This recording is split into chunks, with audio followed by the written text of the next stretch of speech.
Saya nak bagi contoh. Cina kata, oh tak boleh lah hak Bumiputera dalam undang-undang, dalam perlembagaan patut dicabut buang. Mana boleh orang Melayu ada benda tu? Orang Melayu tak boleh ada hak istimewa ni, tuan-tuan. Tak apa lagi lah bila Cina dan India kata, dia kata tu sebab itu hak dia. Tapi yang saya tak faham, ada orang Islam pula bagi cadangan kita kena buang hak Bumiputera ni. Mangkuk betul lah, tuan-tuan.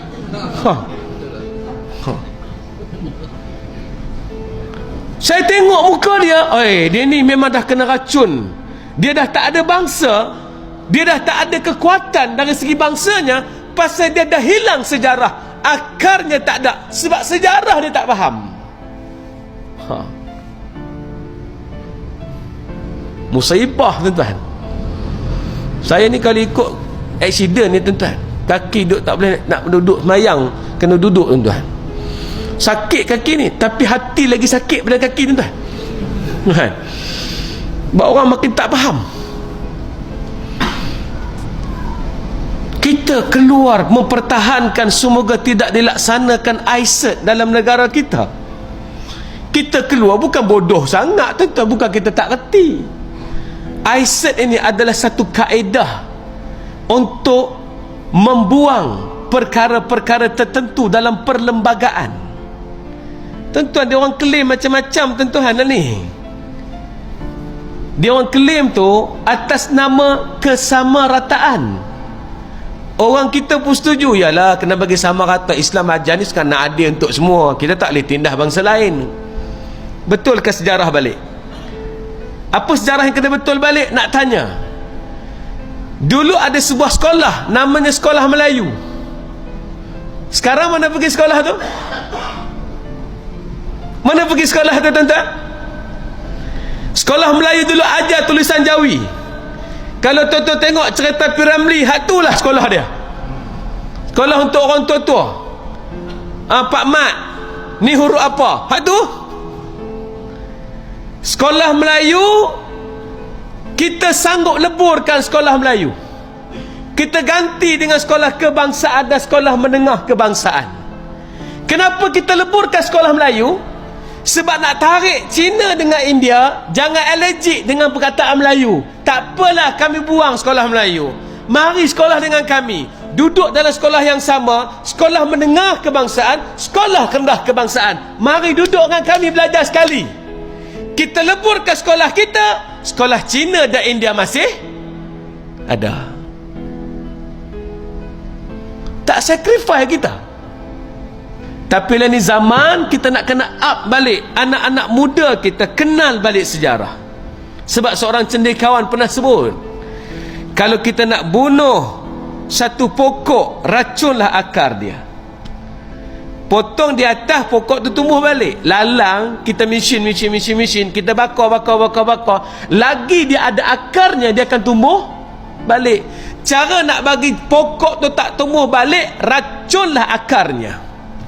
Gitulah juga dengan manusia. Nak bagi Islam tu lemah dan tak ada dah kekuatan, racunlah akidahnya. Kerana orang tak cakap bab akidah dah, orang cakap bab hadis. Ini hadis ni sahih ke tak? Hadis ni mutawatir ke tak? Hadis tu betul tak? Orang cakap bab hadis, orang tak faham bab akidah dah. Tamadun kita bermula bila? Betul-betul kita bertamadun ini bermula di zaman Parameswara. Tapi sebelum itu sudah ada tamadun Melayu, namanya Sriwijaya, tuan-tuan. Sriwijaya ni adalah kerajaan Melayu, cuma dia Hindu. Jadi kita tak cakap sangat pasal dia Hindu. Kita tak nak bincang pasal sebab dia Hindu. Tapi untuk pengetahuan tuan-tuan, kerajaan Sriwijaya pernah berperang dengan kerajaan Majapahit.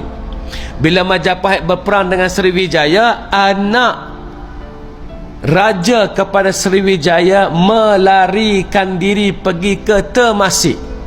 Anak raja itu bernama Parameswara. Parameswara ini adalah anak raja kepada kerajaan Sriwijaya yang sangat masyhur dari segi perniagaan di kawasan Nusantara.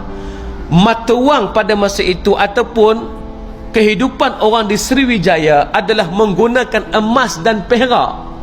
mereka sudah pun ada kapal-kapal, mereka dah pun berdagang. Tuan-tuan, ini saya nak betulkan balik, orang kita bukan pakai cawat duduk tepi sungai tuan-tuan. Orang kita sejak dulu lagi sudah bertamadun.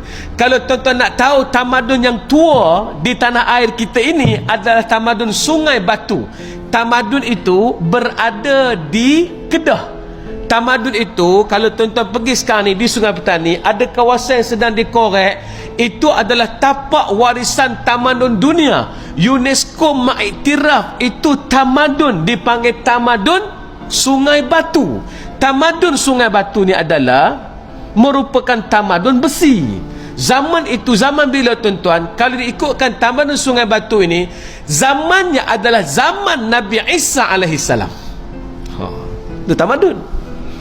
Cuma hari ni saya nak betulkan, kalau orang kata kita tak rajin, kita tak kuat, kita sedang rajin sekarang ni tuan-tuan. Anak-anak Melayu kita, Islam kita hari ni sedang fight, mereka sedang bina sistem. Tuan-tuan, 20 tahun lagi kalau ceramah begini diteruskan, 20 tahun lagi bangsa dan agama ini akan kembali beat dengan bangsa-bangsa lain dalam bentuk keadilan dan sejagat. Kita tak nak rampah orang, kita tak nak kacau orang lain punya hak. Kita nak, kita ambil balik dengan kekuatan, kepahaman dan asabiah yang positif yang disebut oleh Ibn Khaldun kepada kita tuan-tuan. Kalau ada yang tu balik 20 tahun lagi, kita akan naik balik. Kenapa Ustaz kata 20 tahun? Sebab dalam buku Pawn in the Game, buku ni saya baca tentang perancangan Yahudi. Dia kata setiap peristiwa yang terjadi pada hari ini adalah perancangan 20 tahun yang lalu.